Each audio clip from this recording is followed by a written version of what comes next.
আগে যারা এসেছেন তারা জানেন আমি ঠিক যে রোডটার উপর দাঁড়িয়ে আছি এই রোডটা দিয়ে সোজা আমি মন্দিরে যেতে হতো। এখন কিন্তু পাশের যে রাস্তাটা হয়েছে এখন পিচ বিছানা রাস্তা, ওই রাস্তাটা ওই দিক থেকে চলে গেছে, ওই দিক থেকে আসছে এরা মন্দিরে যায়। আর এই রাস্তাটা আগের রাস্তাটা আবার দেখিয়ে দিই। এই রাস্তাটা নির্জন, জমাজমাটি ছিল আগে, এখন নির্জন রাস্তা।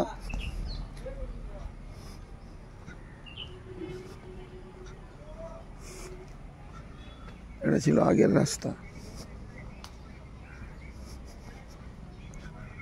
দেখতেই পাচ্ছেন মনোরম পরিবেশ। আমার ঠিক পিছনে মন্দিরটা, ওই সোজা সামনে ওই সোজা মন্দির দেখছেন। এই মন্দির থেকে সোজা রাস্তাটা মেন রোডে গেছে। মেন রোডে উঠেই বাঁ দিকে গেলে স্ট্যান্ড, আবার স্ট্যান্ড থেকে আবার সোজা বাঁ দিকে গেলে ওই পিচ রাস্তাটি।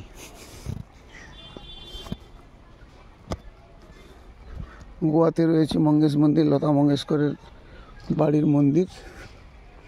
এখানে লতা মঙ্গেশকর একটা ট্রাস্ট রয়েছে, মিউজিয়াম আছে, স্কুল রয়েছে লতা বাবার নামে।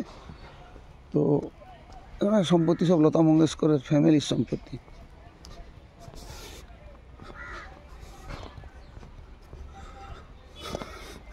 একজন মানুষ জনপ্রিয় হলে তার প্রতিভার গুণে সেই এলাকাটাকে একবারে শিল্প এলাকাতে পরিণত করে দিয়েছে লতা মঙ্গেশকরের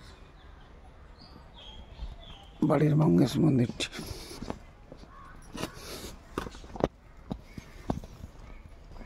শিব ঠাকুর, তাই এখানে শিব ঠাকুরের উপকরণ সরঞ্জাম সব বিক্রি করছে। এই এলাকার দোকানপত্রগুলো এখন একটু কম জড়িয়ে গেছে, যার জন্য সবাই ওই দিকটাতে দোকান করে। প্রচুর ভিড়ের জন্য রাস্তা আরও উন্নত করেছে, বড় করেছে। একটা মঙ্গেশ ধামে রয়েছে লতা মঙ্গেশকরের বাড়ির কাছে ওল্ড গোয়া।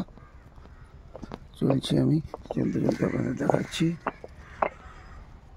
কিন্তু পরিবেশটা খুব স্নিগ্ধ, শান্ত, শান্ত পরিবেশ, স্নিগ্ধ পরিবেশ, নিরিবিলি।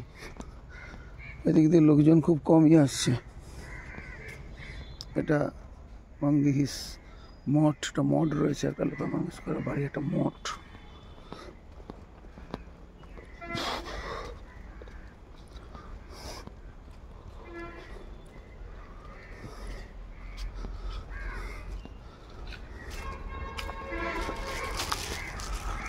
একটা বট গাছ দেখুন, কত সুন্দর বট গাছ, সাজানো গোছানো বট গাছ।